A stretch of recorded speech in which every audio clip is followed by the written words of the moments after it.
So Apple just dropped its brand new digital ID feature. The idea is you can store your US passport right in your phone's wallet. Now, they're selling it as the ultimate convenience, but it is setting off some major alarm bells. And in this explainer, we're going to break down exactly why. And that really gets us to the heart of the matter, doesn't it? Is this new tech just a handy tool for modern travel, making things a little easier? Or is it something else, a dangerously powerful tool for surveillance and control? Let's dig in. Okay, so first up, let's look at the official pitch from Apple. Before we get into all the criticisms, we really need to understand what they're trying to sell you. And it's a vision that's all about making your life seamless and simple. So what is this thing exactly? Well, as of its launch, the digital ID is a feature that lets you pop a verified copy of your passport right into your Apple Wallet. Right now, its main use is at TSA checkpoints in over 250 airports across the US. And they've designed the whole process to be incredibly simple. I mean, you just open the Wallet app, you scan your physical passport, verify it's you with Face ID or Touch ID, and that's it. When you get to security, you just tap your iPhone or Apple Watch on the reader, and you're on your way. Of course, Apple's entire marketing pitch is built around security.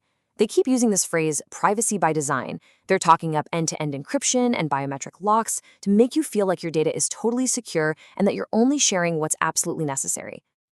Okay, but that's the sales pitch. Now let's pivot and talk about the hidden dangers, the really critical arguments against this tech that you are definitely not going to hear about from Apple. And this brings us to the most important question, the one that's at the core of this whole privacy debate. Yeah, the convenience is obvious, but what is actually happening on the back end every single time you tap your phone to use that ID?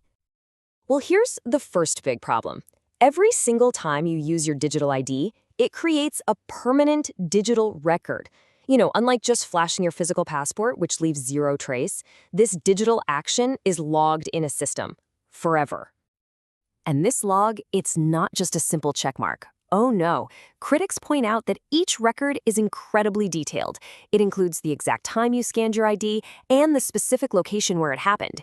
You're basically creating a digital breadcrumb trail of your movements. And here's the kicker. This travel data isn't anonymous. It is tied directly to your permanent Apple ID. That means your movements are being added to the massive file of information Apple already has on you, your location history, your purchases, who you talk to, all of it. And according to privacy advocates, creating this centralized data hub is a huge, huge risk. Just think about it. With a single warrant, maybe under something like the Patriot Act, government agencies could get a complete audit trail of where you've been.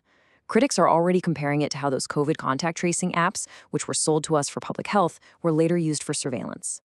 This comparison really puts the security risks into perspective. If you lose your physical passport, it's a huge pain, but you've only lost one document. But if your digital ID gets compromised through a phishing email, a SIM swap attack, or some new hack, the consequences are just astronomically higher. An attacker could literally get the keys to your entire digital kingdom. But the concerns don't even stop with passports.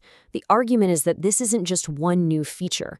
No, this is step one in a much larger and frankly much more worrying trend toward total digital identification for everyone. And this timeline here shows the exact roadmap that has privacy advocates so worried. You see, it starts with passports, but the stated plan is to expand to driver's licenses and state IDs, all leading up to a federally mandated digital ID system by 2027. And this is what groups like the Electronic Frontier Foundation are trying to warn us about. They argue that as these digital ID checks become the new normal for everything, from flying to just entering a building, it normalizes a show-me-your-papers culture. And in a world like that, deciding to opt out could automatically make you look suspicious. And these concerns are not just theoretical. We're already hearing stories from the beta testing phase. One person reported having their phone seized at LAX just because the ID glitched. In another case, a journalist allegedly had their travel data subpoenaed after using the digital ID for a single domestic flight. So, after hearing all of these problems, you might be wondering, well, what can we even do about it? The final section is all about a clear action plan for anyone who wants to hold on to their privacy. So here's the action plan.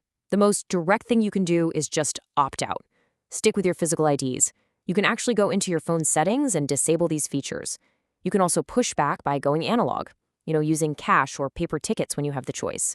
And on a bigger scale, critics say to support legislation like the Digital Privacy Act and maybe most importantly, raise awareness by sharing this information. And the core message from our source material really gets summed up in this powerful line that your real freedom in this new world doesn't come from the tech in your pocket, but from your conscious decision to refuse to participate in it. So that leaves us with one final question. You've heard the sales pitch for convenience, and you've heard the warnings about control. Apple is selling a vision of a seamless, easy future. The only question left is, are you buying it?